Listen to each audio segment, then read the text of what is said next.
काश्मीरमधील पहलगाम इथं पर्यटकांवर झालेल्या दहशतवादी हल्ल्याचा कोल्हापुरातील मुस्लिम समाजाच्या वतीनं ठिकठिकाणी निषेध करण्यात आला। पाकिस्तानच्या ध्वजाला कोल्हापुरी पायताण मारून आंदोलकांनी संताप व्यक्त केला। दरम्यान सकल हिंदू समाजाच्या वतीनं थेट सार्वजनिक स्वच्छतागृहात पाकिस्तानचे झेंडे टाकून संताप आणि निषेध व्यक्त करण्यात आला। पहलगाममध्ये हिंदू पर्यटकांवर झालेल्या भीषण हल्ल्याचा देशभर निषेध होतोय।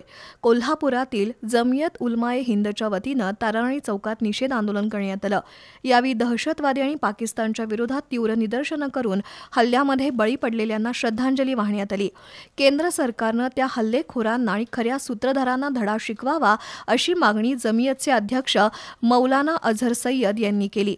यावेळी मुफ्ती गुफरान कासमी, समीर उस्ताद, जावेद शेख, गुलाबभाई मुजावर, मौलाना इम्रान सय्यद, मेहबूब महालदार, आसिफ शेख, हाफिज फैयाज यांच्यासह कार्यकर्ते उपस्थित होते। तर कोल्हापूरकर नागरिक आणि उचगाव ग्रामस्थांच्या वतीनं छत्रपती शिवाजी चौकात अतिरेकी हल्ल्याचा निषेध करण्यात आला।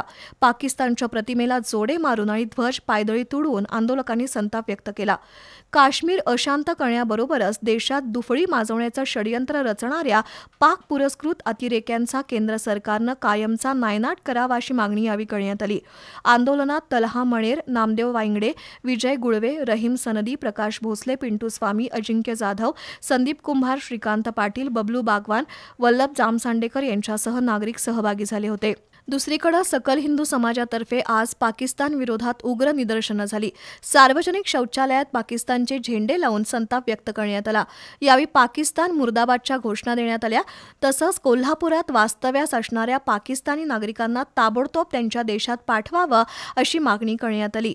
यावेळी बंडा साळुंखे, गजानन तोडकर, सुनील पाटील, अनिल चोरगे, संदीप सासने, पांडुरंग पाटील, रणजित आयरेकर, ओंकार खोंद्रे, अनिल चोरगे यांच्यासह हिंदुत्ववादी कार्यकर्ते उपस्थित होते।